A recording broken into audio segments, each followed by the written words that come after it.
I was driving when I saw something strange. 2 motorcycles had fallen over at the side of the road. A few yards farther on, I spotted 3 bags of powder scattered on the pavement. Before I could react, I saw 2 people struggling on the ground. One of them had a half-length handcuff dangling from his wrist. The guy behind him, helmet on, was gripping the front man tight. Was it a cop catching a fugitive? I quickly dismissed the idea. The man in front looked right at me, begging for help. I didn't stop, just slowed down. That's when I noticed a black suitcase on the ground. Everything clicked into place. White powder, a handgun, a black briefcase. This had to be gang business gone sideways. I took out my phone to call the police, but then a voice popped into my head. Choices. Perfect crime. Call police. Drive away. Perfect crime. Call police. Drive away. Perfect crime. Call police. Drive away.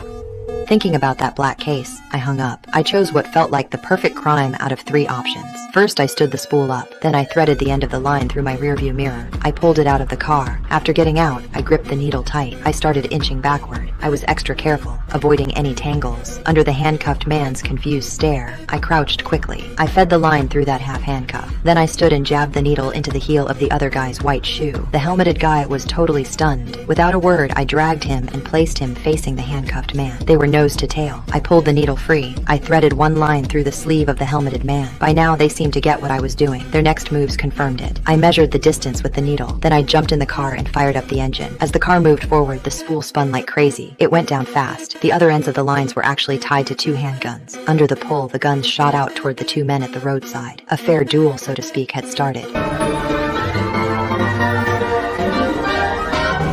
I was breathing hard. I trusted my plan completely, so I put the car in reverse. I parked it steady in front of the black case. I opened the door and reached in to grab it. That black case had been my target from the start. With the prize in hand, I shifted back into drive. I tore off. This unexpected payday came at the perfect time. I was already daydreaming about the good life. Then I realized I hadn't retrieved the sewing needle. I slammed on the brakes. With both hands, I followed the 2 lines backward, searching. At last, I found the needle attached to the yellow line. My name was clearly engraved on it. I hadn't even breathed a sigh of relief when the needle on the red line was gone. If it stayed at the scene, the cops finding it would be disastrous. I immediately turned the car around to look for it. I kicked aside the helmeted man's body. Sure enough, the needle was stuck in his hand. My heart finally dropped back into place, but no matter how hard I pulled, the needle wouldn't come out. It looked jammed into a bone crevice. Then I heard sirens in the distance. I fumbled open my sewing kit and pulled out the special scissors. I cut through the logoed part of the needle, but with a snap, the tail of the needle popped free and flew off. I jumped up and started scanning the roadside. The sirens got closer and closer. My panic spiked. I didn't even notice the helmeted man had opened his eyes. Seeing that I hadn't noticed him, he slowly reached toward the pistol beside him.